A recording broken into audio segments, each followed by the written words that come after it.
Welcome to Mock the Week. I'm Dara O'Brien. The news this week. Home Secretary John Reid remains under pressure for his prison sentencing policy. For instance, this week, a paedophile was set free who 3 months ago might have gone to prison. Oh well, swings and roundabouts. It is now standard police procedure to ask the suspects, do you have a criminal record? And if they say yes, to ask, do you have any idea where it is? Denying that new super casinos were a bad thing, a government spokesman insisted that they would not represent a tax on the poor, adding, no, you're thinking of scratch cards. Church leaders have condemned the super casinos, saying gambling offers a false hope to the impoverished, and people should instead be putting all their faith into a shiny, beardy man who lives on a cloud. Blackpool lost out in their bid for the super casino. This is the worst news to hit the town since Joe Pasquale extended his summer season. A duck in America has come back from the dead twice. After first being shot by hunters, revived after 2 days in a fridge, it then stopped breathing on the operating table as they repaired its wing and had to be revived with an oxygen mask. Its condition was later described as delicious. Joining me tonight are 6 of the country's top comedy performers: Andy Parsons, Ed Byrne, Russell Howard and Frankie Boyle, Hugh Dennis and Gina Yashere. Welcome to the show.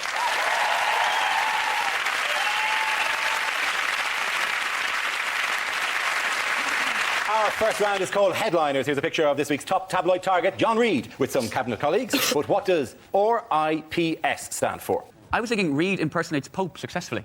Let's look at Prescott. Is it Reid interrupts Prescott's sleep? Is it Reid imagining Prescott's sex life?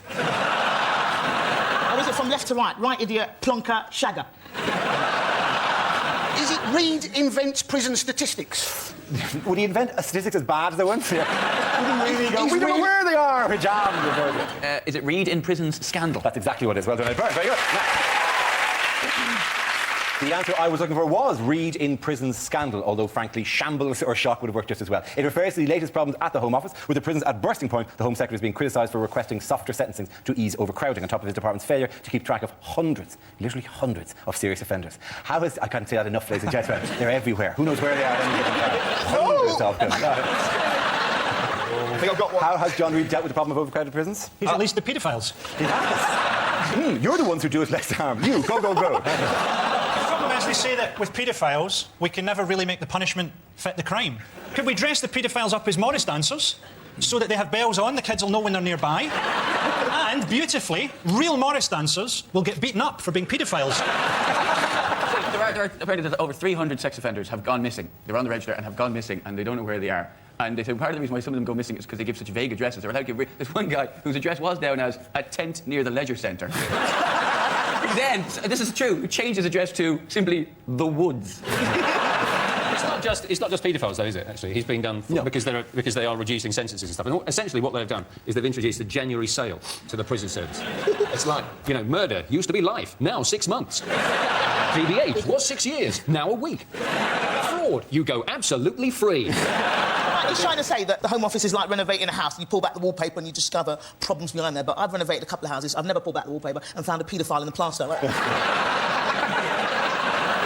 Well, one of the solutions they're thinking of doing is apparently the Swedish system, where you get found guilty, right, but you don't get straight to court. They wait, right? They wait until there's a space in prison. It's called the one-in, one-out system. You queue to go to prison. That seems a very British way of sorting things out, isn't it? You hear this little voice going, OK, cell number 4. Well, it might be more like some sort of really grim Argos. And Argos is relatively grim at the best of times. But a really, really grim Argos, where instead of getting some sort of cheap barbecue set, you actually got banged up for 6 months. Couldn't we just build a wall round Liverpool?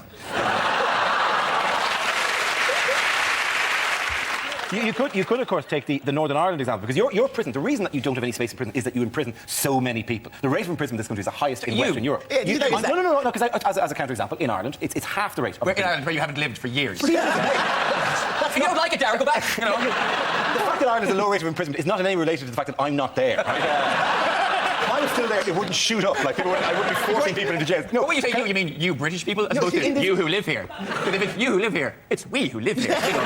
We who live here, taking their jobs. Let's not...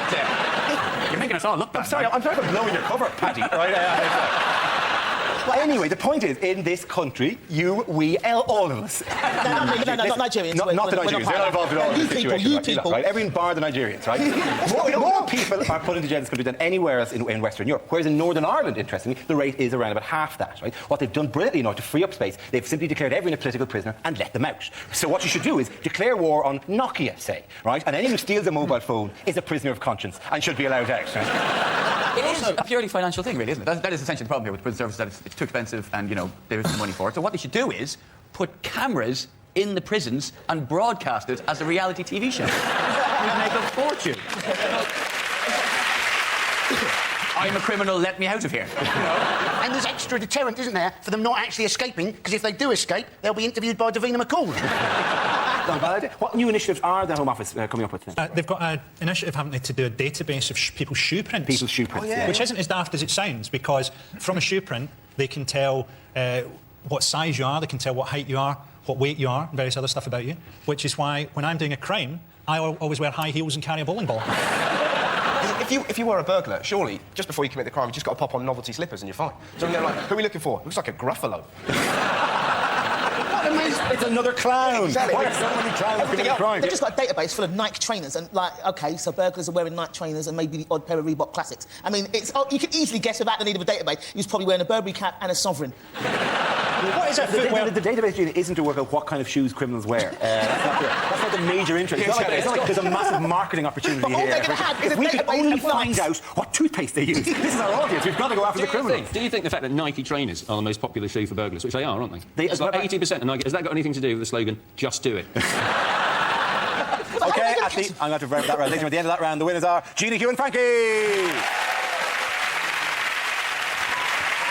The next round is called Between the Lines and features Hugh and Frankie. Would you please make your way to the press pit? In this round, one of them takes on the role of a person in the news addressing the media, while the other translates what they really mean. Frankie, you are US President George W. Bush making a State of the Union address.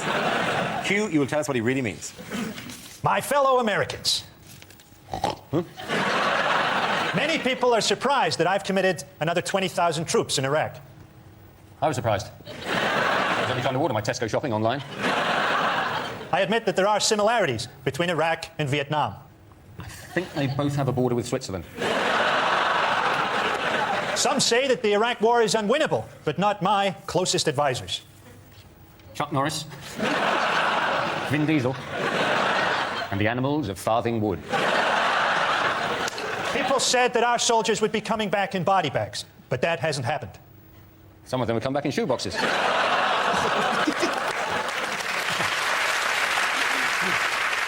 Thanks to me, the war on terror will be won. By Al-Qaeda. Soon the world will be a much safer place. I'm retiring in 18 months. I remain firmly opposed to abortion. Even though I'm a great advert for it. Well done, Hugh and Frankie. Now we play a round called Super Casino Make a Joke Roulette.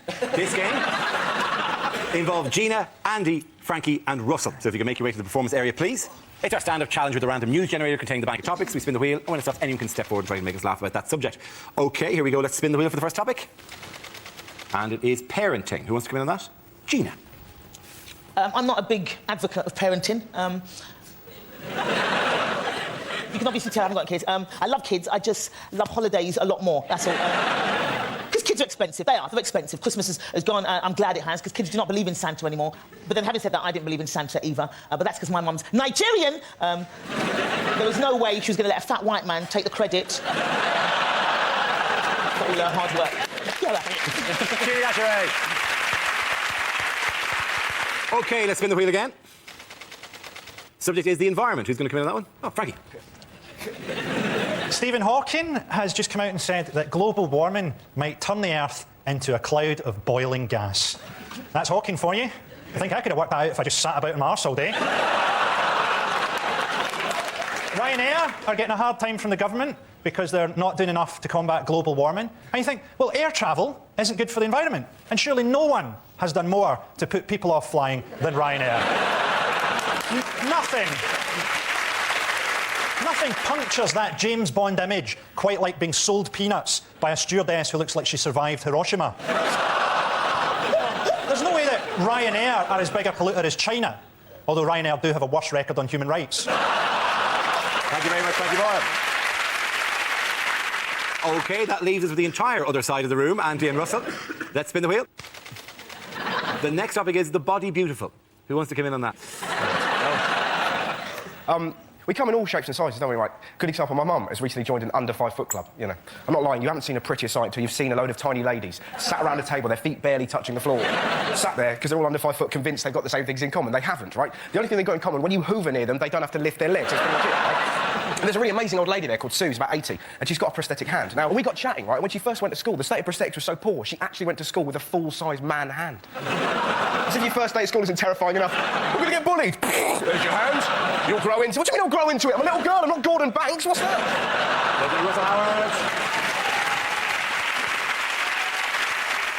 And Andy, that's who you've been left with. OK, it's legislation. Away you go. Now, New Labour have apparently created up to 2,000 new offences since they've been in power. You apparently can now get fined if you park more than 50 centimetres away from the curb. Now, I personally don't mind this. 50 centimetres is almost 2 feet. If you can't park within 2 feet of the curb, I don't think you should be driving. Because let's face it, if you've parked further than 2 feet from the curb, you've not bloody parked. You've stopped in traffic and pissed off. I'm going to give the points in that round to Gina and Frankie. Everyone come and sit down.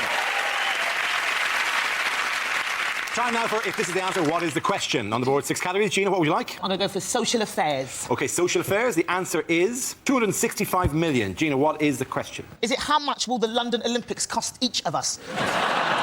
Is it how many viewing figures would Top Gear have got if it had been Jeremy Clarkson who had apparently been involved in a serious crash?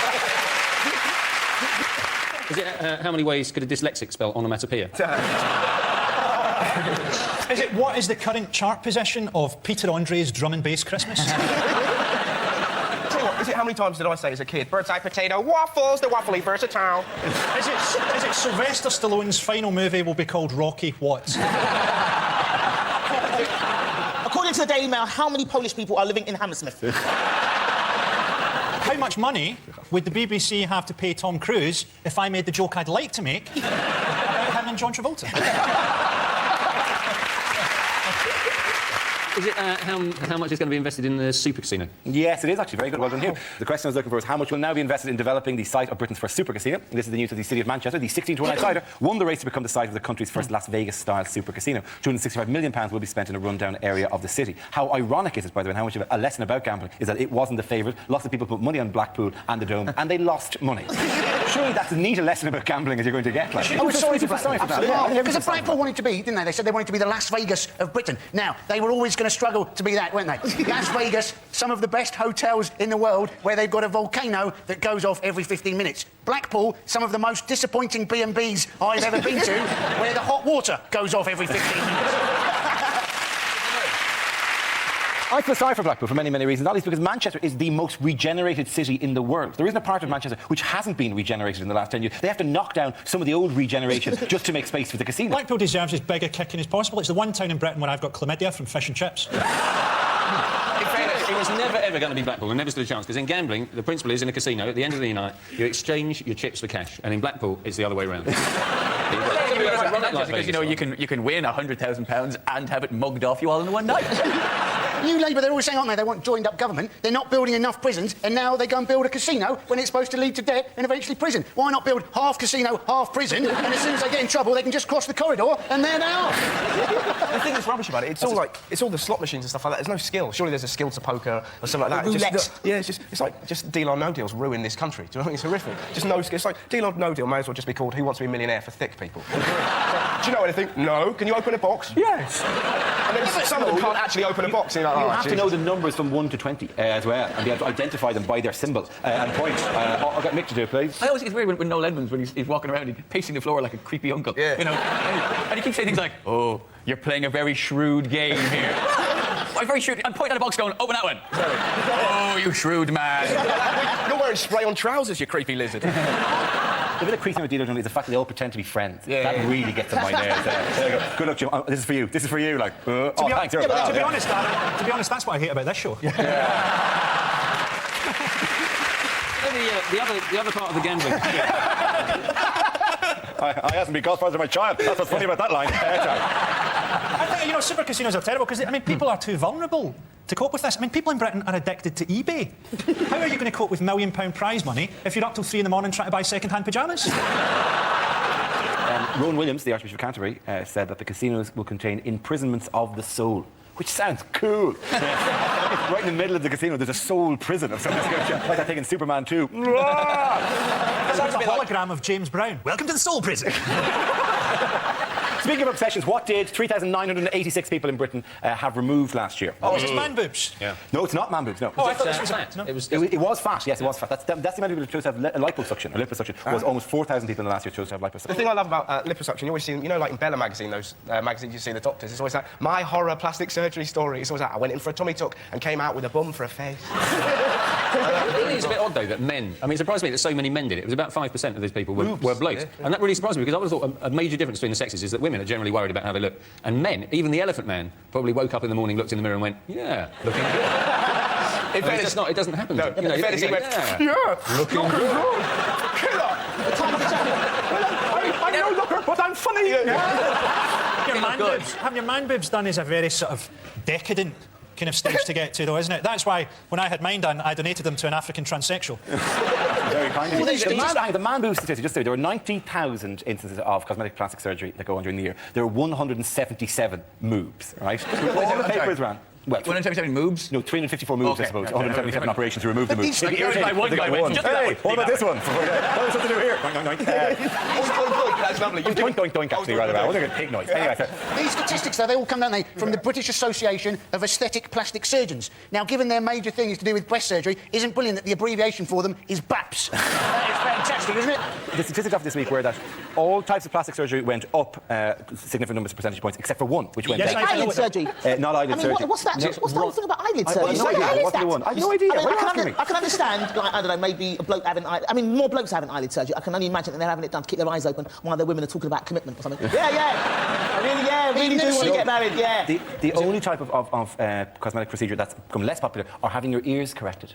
Apparently getting the things pinned back. Suddenly, no one wants to do that anymore. I've had that. Have you had it done? Yes, I was born with what they call bat ears. Nice of them. And I had them done, and the reason that my earlobes are so incredibly weird was that the stitches fell out, and the surgeon said, oh, you know, I'll have you back in and I'll redo that. And he then died. Do you navigate your way around by radar? Thanks for helping with the pain, Hugh. Winners of that round are Frankie, Hugh and Gina. Now we come to our final quickfire round called Scenes We'd Like to See. This is for everyone, so you could make your way over to the performance area, please. I call it Ideas for Snars. We'd love to see the performers come in with their suggestions. OK. The first subject tonight is what a TV chef would never say. So that's the bird plucked and stuffed. All that remains is to kill it. Welcome to One Fat Lady. And here, what you want to do is put a little bit of the brown mixture in the tin and then sprinkle a little bit of hash on the top of it. Well, these Korean meatballs really are the dog's bollocks. If you're wondering how to get the perfect skin on your parsnips, then you're mental. Hello, I'm Delia Smith, and today we're going to cook a panda. Am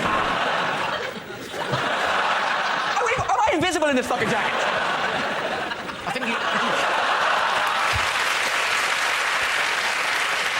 So, I've marinated it for half an hour, seared it for 15 seconds, and now I'm drizzling it on my buttocks. You just need two things to make this dish. What you need is a takeaway menu and a phone. Tonight on Russian cookery, cyanide, polonium, and a crab stuffed with explosives.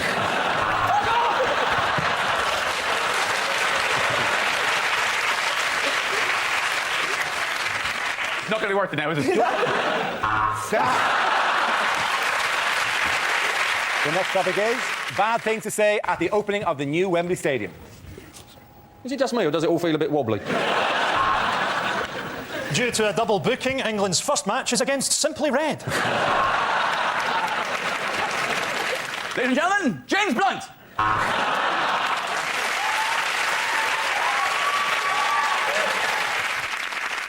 Welcome to the 2008 Cup Final. So if you could all make your way to the coaches, we're on our way to Cardiff. And all for the same price as building a rope ladder between the Earth and Jupiter. Can Mr. Bin Laden report to lost property, please? Mr. Bin Laden. And who knows, maybe here, one day, with the right linesman, England can cheat their way to another World Cup. And maybe one day, with the right bunch of hooligans from Scotland, these goalposts can get trashed all over again. Cost £100 million to demolish Wembley. If you'd had your last game against Scotland, we'd have done it for nothing. We'll leave it at that, ladies and gentlemen. We're going to leave it at that. The winners of that round are Russell, Ed and Andy. Everyone come back. That's the end of the show. This week's winners are Andy Parsons, Ed Byrne and Russell Howard. Commiserations to Frankie Moore, Hugh Dennis and Jeannie Ashery. Thank you for watching. I'm Darwin. Good night.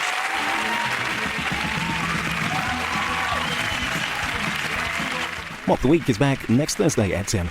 Tomorrow night at 10, Davina McCall joins Paul Merton for Room 101 on BBC 2. Comedy over on BBC 3 now in Man, Stroke Woman.